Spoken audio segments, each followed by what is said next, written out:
Chinnaiah Sujata ಫೋನ್ನಲ್ಲಿದೆಯಾ ಬುರುಡೆಯ secret? SIT ಬಳಿ ಇದೆ ಒಟ್ಟು 3 ಸೀಸ್ ಆದಂತ ಫೋನ್. ಹಾಗಾಗಿ ಚಿನ್ನಯ್ಯ ಮತ್ತು ಸುಜಾತ ಫೋನ್ನಲ್ಲಿ ಬುರುಡೆಯ ಸೀಕ್ರೆಟ್ ಇದೆಯಾ? 3 ಸೀಸ್ ಆಗಿರುವಂತಹ ಫೋನ್ ಇದೆ. 3 ಫೋನ್ಗಳಲ್ಲಿ 2 ಬುರುಡೆ ಚಿನ್ನಯ್ಯನದ್ದು, 2 ಅವನದ್ದು. ಒಂದು ಕೀಪ್ಯಾಡ್ ಮತ್ತೊಂದು ಆಂಡ್ರಾಯ್ಡ್ ಫೋನ್. ಇನ್ನೊಂದು ಫೋನ್ ಸುಜಾತ ಭಟ್ ಅವರದು, ಅದನ್ನು ಕೂಡ ಸೀಸ್ ಮಾಡಲಾಗಿದೆ. ಕಾಲ್ ಲಿಸ್ಟ್ ಏನಿದೆ, ಕಾಲ್ ಮಾಡಿರುವಂತಹ ಹಿಸ್ಟ್ರಿ ಏನಿದೆ, ಆ ಲಿಸ್ಟ್ ಅನ್ನ ರಿಟ್ರೀವ್ ಮಾಡೋಕೆ ಈಗ SIT ಅಧಿಕಾರಿಗಳು ಮುಂದಾಗಿದ್ದಾರೆ. ಹಾಗಾಗಿ ಇವರ ಫೋನ್ ರೆಕಾರ್ಡ್ ಅನ್ನು ನೋಡಿದಾಗ ಮಹತ್ವದ ಮಾಹಿತಿ ಸಿಗುವಂತ ನಿರೀಕ್ಷೆ ಇದೆ. ಯಾರ್ಯಾರ ಸಂಪರ್ಕ ಮಾಡಿದ್ರು, ನಿರಂತರವಾಗಿ ಯಾರಿಗೆ ಕರೆ ಹೋಗ್ತಾ ಇತ್ತು, ಯಾರಿಂದ ಕರೆ ಬರ್ತಾ ಇತ್ತು, ಎಲ್ಲೆಲ್ಲಿ ಓಡಾಡಿದ್ರು, ಜೊತೆಗೆ ಇವರ ಹಿಂದಿರುವಂಥ ಗ್ಯಾಂಗ್ ಸದಸ್ಯರು, ಇದೆಲ್ಲವನ್ನು ಕೂಡ ಈಗ ಹೊರಗಡೆ ತೆಗಿಬೇಕಾಗಿದೆ.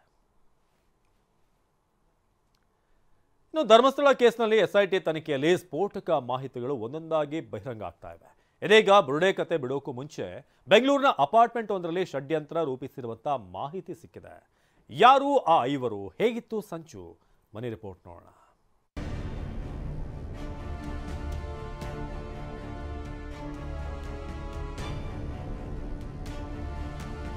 ಬೆಂಗಳೂರಿನಲ್ಲೇ ಬುರುಡೆ ಷಡ್ಯಂತ್ರಕ್ಕೆ ಮಹಾ ಸ್ಕೆಚ್.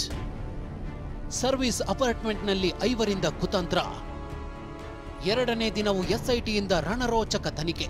ಇಡೀ ಬುರುಡೆ ಗ್ಯಾಂಗ್ನ ಬುಡವೇ ಮೇಲಾಗಿದೆ.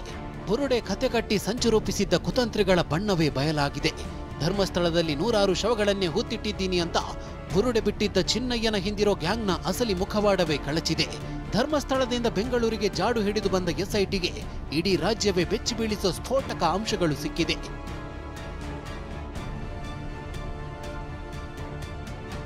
ಬೆಂಗಳೂರಿನಲ್ಲಿ 2ನೇ ದಿನವೂ SIT ರೋಚಕ ಶೋಧ ನಡೆಸಿತು. ನಿನ್ನೆಯಷ್ಟೇ ಪೀಣ್ಯದಲ್ಲಿರೋ ಜಯಂತ್ ಟಿ ಮನೆಯಲ್ಲೂ ಚಿನ್ನಯ್ಯನ ಸಮ್ಮುಖದಲ್ಲಿ ಸ್ಥಳ ಮಹಜರು ಮಾಡಲಾಯಿತು.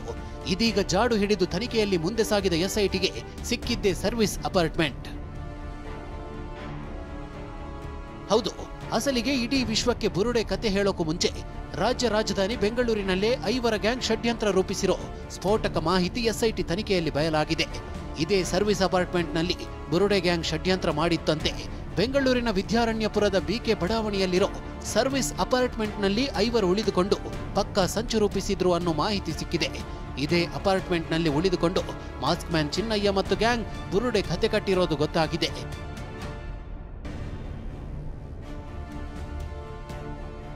ಬುರುಡೆ ಗ್ಯಾಂಗ್ನ ಬುರುಡೆ ಪುರಾಣ ಗೊತ್ತಾದ ಮೇಲೆ ಷಡ್ಯಂತ್ರ ರೂಪಿಸಿರೋರು ಯಾರು ಅಂತ ಗೊತ್ತಾಗ್ಲೇಬೇಕು ಅಲ್ವಾ? ಅದು ಕೂಡ SIT ತನಿಖೆಯಲ್ಲಿ ಬಯಲಾಗಿದೆ. ಇಷ್ಟು ದಿನ ಇಂಥವರೇ ಇದರ ಹಿಂದೆ ಇರೋದು, ಇವರೇ ಮಾಡಿರೋದು ಅಂತ ಎಲ್ಲರಲ್ಲೂ ಅನುಮಾನ ಇತ್ತು. ಆದ್ರೆ ಇದೀಗ ಅನುಮಾನವೇ ನಿಜವಾಗಿದೆ. ಹಿಂದೂ ಸಂಘಟನೆ ಮುಖಂಡ ಮಹೇಶ್ ಶೆಟ್ಟಿ ತಿಮರೋಡಿ, ಹೋರಾಟಗಾರರಾದ ಗಿರೀಶ್ ಮಟ್ಟಣ್ಣನವರ್, ಟಿ ಜಯಂತ್, ಸುಜಾತಾ ಭಟ್, ಚಿನ್ನಯ್ಯ ಸೇರಿ 5 ಕುತಂತ್ರ ರೂಪಿಸಿರೋದು ಗೊತ್ತಾಗಿದೆ. ಬುರುಡೆ ಇಟ್ಕೊಂಡು ಸಂಚು ರೂಪಿಸಿರೋದು ಬಯಲಾಗಿದೆ.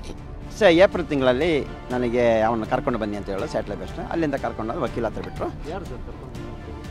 ಗಿರೀಶ್ ಮಠನವರು ಹೇಳಿದ್ರು ಕರ್ಕೊಂಡು ಬನ್ನಿ ವಕೀಲ ಹತ್ರ ಬಿಡಿ ಅಂತ. ವಕೀಲ ಹತ್ರ ಕರ್ಕೊಂಡು ಬಿಟ್ಟೆ ಸರ್. ನಿಮ್ಮ ಮನೆಗೆ ಬರುವಂಥ ಟೈಮಲ್ಲಿ ಚಿನ್ನಯ್ಯನ ಹತ್ರ ಆ ಬುರುಡೆ ಇತ್ತ? ಇಲ್ಲ, ಅವ 2-3 ಸಾರಿ ಎಲ್ಲ ಬರುವಾಗ ಡೆಲ್ಲಿ ಹೋಗಬೇಕಿತ್ತು, ಆವ ತಂದಿದ್ದ. ಹೌದು. ಈಗ ಬುರುಡೆ ಎಲ್ಲೆಲ್ಲೇ ಸುತ್ತಾಡಿದೆ ನಿಮ್ಮ ಜೊತೆ? ಇಲ್ಲ, ಎಲ್ಲೂ ಸುತ್ತಾಡಿಲ್ಲ. ಅಲ್ಲಿಂದ ಮನೆ ಹತ್ರ, ಮನೆ ಹತ್ತಿಂದ ಡೆಲ್ಲಿಯಿಂದ ಮಹೇಶನ ಮನೆಗೆ.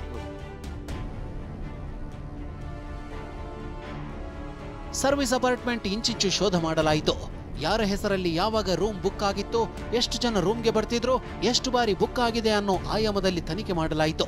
ಲೆಜ್ಜರ್ ಬುಕ್, ಅಪಾರ್ಟ್ಮೆಂಟ್ನ CCTVಯನ್ನು ಪರಿಶೀಲನೆ ಮಾಡಲಾಯಿತು. ಎಲ್ಲ ಪ್ರಕ್ರಿಯೆ, ಹೇಳಿಕೆಗಳು, ವಿಡಿಯೋ ರೆಕಾರ್ಡ್ ಮಾಡಲಾಯಿತು. ಸರ್ವಿಸ್ ಅಪಾರ್ಟ್ಮೆಂಟ್ನಿಂದ ಕೆಲವೇ ದೂರದಲ್ಲೇ ಗಿರೀಶ್ ಮಟ್ಟಣ್ಣನವರ ಅಪಾರ್ಟ್ಮೆಂಟ್ ಇರೋದು ಗೊತ್ತಾಗಿದೆ. ಕೇವಲ 1.5 ಕಿಲೋಮೀಟರ್ ದೂರ ಇರೋದು ಗೊತ್ತಾಗಿದೆ. ಗ್ಯಾಂಗ್ಗೆ ಸಹಾಯ ಆಗ್ಲಿ ಅಂತಾನೆ ಹತ್ತಿರದಲ್ಲೇ ಗ್ಯಾಂಗ್ ಅಪಾರ್ಟ್ಮೆಂಟ್ ಬುಕ್ ಮಾಡ್ತಾ ಅನ್ನೋ ಅನುಮಾನವು ಶುರುವಾಗಿದೆ. 4ರಿಂದ 5 ತಿಂಗಳ ಹಿಂದೆ ಲಾಡ್ಜ್ನಲ್ಲಿ ಉಳಿದುಕೊಂಡಿದ್ದ ಗ್ಯಾಂಗ್ ಚಿನ್ನಯ್ಯನ ಸಮ್ಮುಖದಲ್ಲೇ SITಯಿಂದ ಮಹಜರು. ಇನ್ನು ಅಪಾರ್ಟ್ಮೆಂಟ್ನಲ್ಲಿ ಸಂಚು ರೂಪಿಸೋಕು ಮುಂಚೆ ಅಂದ್ರೆ 4-5 ತಿಂಗಳ ಹಿಂದೆ ಲಾಡ್ಜ್ನಲ್ಲೂ ಗ್ಯಾಂಗ್ ಉಳಿದುಕೊಂಡಿರೋದು ಗೊತ್ತಾಗಿದೆ. ವಿದ್ಯಾರಣ್ಯಪುರದ ತಿಂಡ್ಲು ಸರ್ಕಲ್ನಲ್ಲಿರೋ ಲಾಡ್ಜ್ನಲ್ಲಿ SIT ಮಹಜರು ನಡೆಸಿತು. SP ಸೈಮನ್ ನೇತೃತ್ವದಲ್ಲಿ 20 ಅಧಿಕಾರಿಗಳು ಸಿಬ್ಬಂದಿಯಿಂದ ಮಹಜರು ಮಾಡಲಾಯಿತು. ಅದೇನೇ ಹೇಳಿ, ಬುರುಡೆ ಕತೆ ಕಟ್ಟೋ ಮುಂಚೆ ಬೆಂಗಳೂರಿನಲ್ಲೇ ಸಂಚು ಮಾಡಿರೋದು ತನಿಖೆಯಲ್ಲಿ ಗೊತ್ತಾಗಿದೆ. ಚಿನ್ನಯ್ಯನ ಹೇಳಿಕೆ ಆಧಾರದ ಮೇಲೆ SIT ತನಿಖೆ ಮಾಡ್ತಿದೆ. ಮುಂದೆ ಮತ್ಯಾರ ಹೆಸರು ಬಯಲಾಗುತ್ತೋ ಕಾದು ನೋಡಬೇಕಿದೆ. ವಿಕಾಸ್, TV9 ಬೆಂಗಳೂರು. ಇನ್ನು ಚಿನ್ನಯ್ಯ 10 ದಿನಗಳ SIT ಕಸ್ಟಡಿ ನಾಳೆಗೆ ಅಂತ್ಯವಾಗುತ್ತೆ. ನಾಳೆ ಕೋರ್ಟ್ಗೆ SIT ಟೀಮ್ನವರು ಹಾಜರುಪಡಿಸಲಿದ್ದಾರೆ. ನಾಳೆಗೆ 10 ದಿನಗಳ SIT ಕಸ್ಟಡಿ ಅಂತ್ಯ, ಮತ್ತೆ ನಾಳೆ ಕೋರ್ಟ್ಗೆ ಹಾಜರುಪಡಿಸುವಂತ ಪ್ರಕ್ರಿಯೆ ಇದೆ. ಚಿನ್ನಯ್ಯನನ್ನ ಕೋರ್ಟ್ಗೆ SIT ಹಾಜರುಪಡಿಸಿದೆ. ಬುರುಡೆ ಚಿನ್ನಯ್ಯನನ್ನ ಮತ್ತೆ ವಶಕ್ಕೆ ಪಡೆಯೋದಕ್ಕೆ SIT ಸಿದ್ಧತೆಯನ್ನು ನಡೆಸಲಿದೆ. ಇನ್ನಷ್ಟು ವಿಚಾರಣೆ ಅಗತ್ಯ ಇರೋದ್ರಿಂದ, ಒಂದಷ್ಟು ಪ್ರದೇಶಗಳ ಮಹಜರು ಪ್ರಕ್ರಿಯೆ ಇನ್ನೂ ಕೂಡ ಬಾಕಿ ಇರೋದ್ರಿಂದ, ಬಾಕಿ ಇರುವಂತಹ ಪ್ರದೇಶಗಳಲ್ಲಿ ಮಹಜರು ಮಾಡಬೇಕಾಗಿದೆ.